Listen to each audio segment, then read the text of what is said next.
Hello guys, welcome back to my channel. రీసెంట్గా US వీసాకి సంబంధించిన కొన్ని బిగ్ చేంజెస్ అయితే జరిగాయి అనమాట. దీనివల్ల ఏంటంటే కొత్తగా వీసా అప్లై చేసే వాళ్ళు కానీ లేదంటే రెన్యువల్స్ అప్లై చేసే వాళ్ళు కానీ నాట్ ఓన్లీ H1 ప్రతి ఒక్క వీసాకి ఇది ఎఫెక్ట్ అవుతుంది. H1 కానీ L1 కానీ F1 కానీ అండ్ విజిటర్స్ వీసా కానీ అందరికీ కొత్త రూల్స్ అనేది ఎఫెక్ట్ అవుతున్నాయి. సో కంప్లీట్గా ఈ కొత్త రూల్స్ ఏంటనేది ఈ వీడియోలో అయితే డిస్కస్ చేద్దాం. లాస్ట్ వరకు అయితే చూడండి, చాలామందికి ఇది యూస్ఫుల్ అవుతుంది కాబట్టి లైక్ చేయడం మాత్రం మర్చిపోవద్దు. అండ్ కొత్తగా చూస్తున్న వాళ్ళు ఎవరైనా ఉన్నారంటే సబ్స్క్రైబ్ అయితే చేసుకోండి. అండ్ ఇప్పుడు టాపిక్లోకి వెళ్ళిపోతే కంప్లీట్గా ఒక 4 రూల్స్ కొత్తవి తీసుకొచ్చింది. సో ఈ 4 రూల్స్లో ఫస్ట్ వచ్చేటప్పటికి డ్రాప్ బాక్స్ ఎలిజిబిలిటీని మార్చేసింది. ఇంతకుముందు ఏంటంటే డ్రాప్ బాక్స్ ఎలిజిబిలిటీ 4 ఇయర్స్ ఉండేది, అంటే 48 మంత్స్ ఉండేది. దాన్ని 12 మంత్స్కి తీసుకొచ్చేసింది అనమాట. బేసిక్గా ఈ డ్రాప్ బాక్స్ ఎలిజిబిలిటీ ఏంటి అనేది మాట్లాడుకుంటే నార్మల్గా మనకి వీసా అప్లై చేసేటప్పుడు 2 వేస్ ఉంటాయి. ఒకటి ఇన్ పర్సన్ ఇంటర్వ్యూ అని చెప్పేసి, సెకండ్ది డ్రాప్ బాక్స్ ఎలిజిబిలిటీ అని చెప్పేసి. బేసిక్గా ఏంటంటే ఇన్ పర్సన్ ఇంటర్వ్యూ ఎవరికైనా ఫస్ట్ టైం అప్లై చేస్తున్న వాళ్ళు 100% ఈ ఇన్ పర్సన్ ఇంటర్వ్యూనే అటెండ్ చేయాల్సి ఉంటుంది. బట్ డ్రాప్ బాక్స్ ఏంటి అంటే, సో రెన్యువల్ చేసుకునే వాళ్ళు ఎవరైతే ఉంటారో వాళ్ళకి ఈ డ్రాప్ బాక్స్ ఎలిజిబిలిటీ అనేది ఉంటుంది అనమాట. ఇంతకుముందు 4 ఇయర్స్ ఉండేది. కొత్తగా వచ్చిన రూల్ ఏంటంటే అది 1 ఇయర్కి చేసేసారు. సో ఈ 4 ఇయర్స్ ఏంటి అంటే, బేసిక్గా ఇప్పుడు నా వీసా ఉందనుకోండి, ఈ మంత్తో ఎక్స్పైర్ అయిపోయింది అనుకోండి. సో నేను డ్రాప్ బాక్స్ ఎలిజిబిలిటీ అవ్వాలంటే నెక్స్ట్ 1 ఇయర్ లోన్ మాత్రమే నేను ఈ వీసా అనేది అప్లై చేసుకోవాలన్నమాట. సో ఇంతకుముందు ఏంటంటే 4 ఇయర్స్ వరకు, నెక్స్ట్ 4 ఇయర్స్లో నేను ఎప్పుడు వెళ్ళినా సరే ఈ డ్రాప్ బాక్స్ ఎలిజిబిలిటీ నాకు ఉండేది. బట్ ఈ కొత్త రూల్ వల్ల ఏంటంటే నెక్స్ట్ 1 ఇయర్ లోపు మాత్రమే నేను ఆ డ్రాప్ బాక్స్ ఎలిజిబిలిటీని అనేది యూజ్ చేసుకోవాలన్నట్టు. అండ్ ఇన్ పర్సన్ ఇంటర్వ్యూ కంటే డ్రాప్ బాక్స్ ఎందుకు బెటర్ అని చెప్పాలి అంటే, బేసిక్గా ఏంటంటే ఇన్ పర్సన్ ఇంటర్వ్యూకి వెళ్ళాలంటే మనం ఇన్ పర్సన్గా క్వశ్చన్స్ అన్ని ఆన్సర్ చేయాల్సి ఉంటుంది. బట్ డ్రాప్ బాక్స్ ఏంటి అంటే just me passport and valid documents ఏవైతే ఉంటాయో అవి మీరు ఏంటంటే ముంబైలో కానీ ఢిల్లీలో కానీ సో వెళ్ళి సబ్మిట్ చేయాల్సి ఉంటుంది, లేకంటే హైదరాబాద్లో కానీ మీకు ఎక్కడైతే లొకేషన్ మీకు దొరికిందో షెడ్యూల్ చేసుకుంటారో అపాయింట్మెంట్. సో అక్కడికి వెళ్ళి మీరు ఏంటంటే మీ డాక్యుమెంట్స్ని సబ్మిట్ చేస్తే వాళ్ళు ఏంటంటే మీ డాక్యుమెంట్స్ అన్ని చెక్ చేసేసి వీసా ఇచ్చేస్తారనమాట. బట్ ఏంటంటే అది ఇంతకు ముందు 4 ఇయర్స్ ఉండేది. సో ఆఫ్టర్ కోవిడ్ ఇది 4 ఇయర్స్ రూల్స్ తీసుకొచ్చారనమాట. ఎందుకంటే ఆ టైంలో ఏంటంటే స్టాఫ్ తక్కువ ఉండడం వల్ల అండ్ అపాయింట్మెంట్స్ తక్కువ లిమిటెడ్ ఉండడం వల్ల ఏంటంటే సో ఈ డ్రాప్ బాక్స్ ఎలిజిబిలిటీని 4 ఇయర్స్ వరకు పెట్టారు.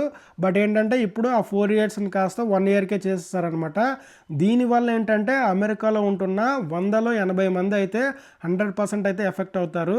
ఎందుకంటే ఈ 4 ఇయర్స్ మనకి ఈ డ్రాప్ బాక్స్ ఎలిజిబిలిటీ ఉందనుకోండి, ఒక 3 ఇయర్స్ బ్యాక్ నా వీసా ఎక్స్పైర్ అయిపోయినా సరే నేను ఇప్పుడు ఇండియా వచ్చేసి కంప్లీట్గా నేను దాన్ని ఎక్స్టెండ్ చేసుకునేవాడిని వితౌట్ ఇంటర్వ్యూ. బట్ ఏంటంటే ఈ రూల్ ఉండడం వల్ల ఏంటంటే నా 3 ఇయర్స్ అయితే కంప్లీట్ అయింది కాబట్టి సో నేను మళ్ళీ ఇప్పుడు వచ్చినా సరే దానికి ఎలిజిబుల్ అవ్వను అన్నట్టు. ఓకేనా? సో మీకు ఈ డ్రాప్ బాక్స్ అంటే ఏంటనేది అర్థమైందే ఉంటుంది. సో దీనివల్ల అయితే చాలామంది ఎఫెక్ట్ అయితే అవుతారు. కొత్తగా వీసా అప్లై చేసే వాళ్ళకి ఇది వర్తించదు. బట్ ఏంటంటే రెన్యువల్ ఎవరైతే అప్లై చేస్తారో వాళ్ళకైతే ఈ రూల్ అయితే చాలా ఎఫెక్ట్ అయితే అవుతుంది. సో ఈ కొత్త ఎలిజిబిలిటీ వల్ల ఏంటంటే నాట్ ఓన్లీ H1 కానీ F1 కానీ ప్రతి ఒక్కరు కూడా దీనివల్ల ఎఫెక్ట్ అవుతారు. సో బిజినెస్ వీసా కానీ విజిటర్ వీసా కానీ F1, H1, L1 అందరికి కూడా ఈ డ్రాప్ బాక్స్ ఎలిజిబిలిటీ అనేది సో 4 ఇయర్స్ నుంచి అయితే 1 ఇయర్కి అయితే తగ్గించేశారు. సో ఇది ఫస్ట్ రూల్ అనమాట, ఫస్ట్ చేంజెస్ అనమాట. అండ్ సెకండ్ చేంజ్ వచ్చేటప్పటికి ఇది కొంచెం గుడ్ న్యూస్ అనే చెప్పాలి. ఎందుకంటే మనం డ్రాప్ బాక్స్కి ఎలిజిబుల్ అయితే మనకి ఒక లొకేషన్ సెలెక్ట్ చేసుకోమంటుంది. లైక్ మనకి ముంబై కానీ లైక్ ఢిల్లీ కానీ చెన్నై కానీ హైదరాబాద్ కానీ సో ఇట్లా డిఫరెంట్ లొకేషన్స్ ఉంటాయి. సో మనం వీసా అప్లై చేసేటప్పుడు సో ఒక లొకేషన్ సెలెక్ట్ చేసుకోమంటుంది. నార్మల్గా చెప్పాలంటే నేను హైదరాబాద్లో ఉన్నాను. బట్ ఏంటంటే నాకు అపాయింట్మెంట్ ఢిల్లీలో కానీ ముంబైలో కానీ అలా దొరికిందంటే సో నేను డాక్యుమెంట్స్ సబ్మిట్ చేయడానికి మళ్ళీ ట్రావెల్ చేయాల్సి ఉంటుంది. అలా కాకుండా ఏంటంటే ఈ కొత్త రూల్ ప్రకారము మనం ఎక్కడైనా సరే మనం ఈ డాక్యుమెంట్స్ని సబ్మిట్ చేయొచ్చు అనమాట. సో మనం ఎక్కడైతే లొకేషన్లో ఉన్నామో సో మనకు దొరికిన అపాయింట్మెంట్ బేస్ చేసుకుని సో ఆ రోజు వెళ్ళి మనం హైదరాబాద్లో కూడా డెలివరీ చేయొచ్చు. ఫర్ సపోజ్ నాకు ఢిల్లీలో దొరికింది అనుకోండి, సో నేను అదే టైంకి నేను వెళ్ళేసి నేను నా డాక్యుమెంట్స్ని అయితే సబ్మిట్ చేయొచ్చు. ఓకేనా? సో అలా అనమాట. విత్ మనం ఒక 850 రూపీస్ ఎక్స్ట్రా పే చేయాల్సి ఉంటుంది. ఎందుకంటే సో ఈ డాక్యుమెంట్స్ని మళ్ళీ నా ఒరిజినల్ ఢిల్లీకి షిఫ్ట్ చేయాలి కాబట్టి సో వాళ్ళకి ఎక్స్ట్రా ఖర్చు అవుతుంది కాబట్టి 850 రూపీస్ని పే చేసి నేనైతే నా డాక్యుమెంట్స్ని హైదరాబాద్లోనే సబ్మిట్ చేయొచ్చు. సో ఇది కొంచెం పాజిటివ్ న్యూస్ అనే చెప్పాలి. అండ్ థర్డ్ థింగ్ వచ్చేటప్పటికి మీకేంటంటే డ్రాప్ బాక్స్ ఎలిజిబిలిటీ ఉంది అండ్ 1 ఇయర్ పీరియడ్లోనే ఉన్నారు. మీకు ఈ వీసా ఇప్పుడు ఎక్స్పైర్ అయిపోయింది. బట్ నెక్స్ట్ ఇయర్ వరకు మీకు కంప్లీట్గా 365 డేస్ మీరు డ్రాప్ బాక్స్కి ఎలిజిబుల్ ఉంది.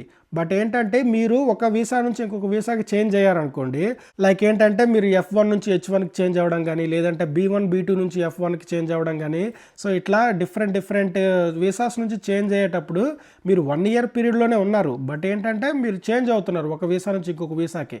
అలాంటప్పుడు కూడా మీరు వీసా ఇంటర్వ్యూకి వెళ్ళాల్సి ఉంటుందన్నమాట, మీరు డ్రాప్ బాక్స్కి ఎలిజిబుల్ అయినా సరే, ఓకేనా. సో ఇది కూడా కొత్త రూల్ కింద వచ్చాయన్నమాట. సో ద ఫోర్త్ థింగ్ వచ్చేటప్పటికి ఏంటంటే మనం ఒకసారి వీసా ఫీ పేమెంట్ చేసిన తర్వాత ఇంతకుముందు రూల్ ప్రకారం ఏంటంటే మనం 6 టైమ్స్ని రీషెడ్యూల్ చేసుకునే ఆప్షన్ ఉండేది, ఓకేనా. 6 టైమ్స్ అంటే ఇప్పుడు మనం ఒకవేళ ఏప్రిల్లో మనం స్లాట్ బుక్ అయిందంటే దాన్ని మేకి మనం చేంజ్ చేసుకోవచ్చు. సమ్ ఇష్యూస్ వల్ల లేదంటే సమ్ బిజీ షెడ్యూల్ వల్ల మనం వీసా ఇంటర్వ్యూకి వెళ్ళకపోయినా సరే దాన్ని మనం మేకి రీషెడ్యూల్ చేసుకోవచ్చు. మే నుంచి జూన్కి, జూన్ నుంచి జూలైకి, అట్లా మనకు కావాల్సిన టైంకి రీషెడ్యూల్ చేసుకునే ఆప్షన్ ఉండేది. బట్ ఇప్పుడు ఏమైందంటే ఆ రీషెడ్యూలింగ్ ఆప్షన్ ఓన్లీ వన్స్ మాత్రమే మనం చేసుకోగలము. మనకి ఏప్రిల్లో స్లాట్ దొరికింది అంటే వన్స్ మనకు అది పాసిబుల్ అవ్వకపోతే మాత్రం ఓన్లీ 1 టైం మాత్రమే రీషెడ్యూల్ చేసుకునే ఆప్షన్ ఉంటుందన్నమాట. అది ఎప్పుడైనా సరే మనం ఇప్పుడు ఏప్రిల్లో చేసామంటే జూన్ కానీ, జూలై కానీ, ఆగస్టు కానీ ఎప్పటికైనా మనం రీషెడ్యూల్ చేసుకోవచ్చు. అది కూడా ఒకసారి అనమాట. సో మీరు ఒకసారి కూడా తర్వాత కూడా అది రీషెడ్యూలింగ్ కావాలి అంటే మాత్రం అది క్యాన్సిల్ అయిపోతుంది మొత్తం. ఇంకొక పేమెంట్ చేసేసి మళ్ళీ కొత్తగా మళ్ళీ రీషెడ్యూలింగ్ అయితే చేసుకోవాల్సి ఉంటుంది. ఇది కూడా చాలామందికి అయితే ఎఫెక్ట్ అవుతుంది అనమాట. సో చాలామంది చేసుకుంటారు, బట్ ఏంటంటే సమ్ బిజీ షెడ్యూల్ వల్ల కానీ, లేదంటే ట్రావెల్ ప్లాన్స్ వల్ల కానీ, సో అది పాసిబుల్ అవ్వదు. అలాంటప్పుడు ఏంటంటే ఇంకొక ఇంటర్వ్యూ షెడ్యూల్ చేసుకోవాల్సి ఉంటుంది, ఇంకొకసారి మనం రీషెడ్యూల్ చేసుకోవాల్సి ఉంటుంది. సో అలాంటప్పుడు ఏంటంటే ఇంకొకసారి మాత్రమే చేయగలుగుతాము, తర్వాత మళ్ళీ చేయడానికి అవ్వదు కాబట్టి. సో ఇది కూడా చాలామందికి అయితే ఎఫెక్ట్ అవుతుంది. మళ్ళీ కొత్తగా చేయాలంటే మాత్రం మళ్ళీ ఫీ పేమెంట్ చేయాలి. ఆల్మోస్ట్ లైక్ 15,000 నుంచి 20,000 మధ్యలో ఉంటుంది ఈ ఫీజు పేమెంట్. సో ఇది కూడా చాలామందికి ఎక్స్ట్రా బర్డెన్ అయితే అవుతుంది. ఇది అందరికీ అనమాట, ఎవరు కొత్తగా అప్లై చేసే వాళ్ళకి కానీ, లేదంటే రెన్యువల్ చేసే వాళ్ళు ఎవరైనా సరే. సో ఒక్కసారి మాత్రమే దాన్ని రీషెడ్యూలింగ్ అయితే చేసుకోవాల్సి ఉంటుంది. సో జాగ్రత్తగా ఎవరైతే చేద్దాం అనుకుంటున్నారో వాళ్ళైతే చేసుకోండి. ఇదైతే న్యూస్. సో ఇట్లా 4 చేంజెస్ అయితే జరిగాయి. ఫస్ట్ థింగ్ వచ్చేటప్పటికి డ్రాప్ బాక్స్ ఎలిజిబిలిటీని 48 మంత్స్ నుంచి 12 మంత్స్కి అయితే తగ్గించేశారు. అండ్ సెకండ్ థింగ్ వచ్చేటప్పటికి గుడ్ న్యూస్. సో మనం డ్రాప్ బాక్స్ ఎలిజిబిలిటీ కింద వచ్చినప్పుడు మనం ఒక లొకేషన్ని సెలెక్ట్ చేసుకుంటాము. సో మనకి ఎక్కడ అపాయింట్మెంట్ దొరికినా సరే మనం మనకు దగ్గరలో ఉన్న లొకేషన్లో వెళ్ళి సో డాక్యుమెంట్ని సబ్మిట్ అయితే చేయొచ్చు. అండ్ థర్డ్ థింగ్ వచ్చేటప్పటికి సో ఏ వీసా అయినా సరే మీరు డ్రాప్ బాక్స్ ఎలిజిబుల్ అయినప్పుడు వేరే వీసాకి చేంజ్ అవుతుంటే మాత్రం 100% వెళ్ళి మీరు ఇంటర్వ్యూ అయితే అటెండ్ అవ్వాల్సి ఉంటుంది.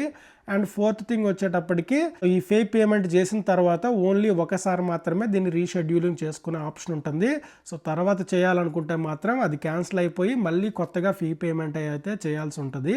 సో ఇట్లా 4 చేంజెస్ అయితే జరిగాయి. సో ఈ 4 చేంజెస్ కూడా ఇమీడియట్గా ఎఫెక్ట్ అవ్వడం అయితే స్టార్ట్ అయ్యాయి. సో ఎవరైతే ఆల్రెడీ డ్రాప్ బాక్స్ కింద స్లాట్ బుక్ చేసి పెట్టుకున్నారో వాళ్ళైతే మళ్ళీ ఒకసారి వెరిఫికేషన్ అయితే చేసుకోండి. ఎంబసీ కాల్ చేసి కానీ, లేదంటే వెబ్సైట్లో చెక్ చేసుకొని, లేదంటే ఒక టికెట్ అయినా రైజ్ చేసేసి పక్కా చెక్ చేసుకోండి. ఎందుకంటే చాలామంది ఇంటర్వ్యూకి వెళ్తున్నారు, బట్ ఏంటంటే అక్కడ డ్రాప్ బాక్స్కి ఎలిజిబుల్ కాదని చెప్పేసి వాళ్ళైతే రిటర్న్ పంపిస్తున్నారు.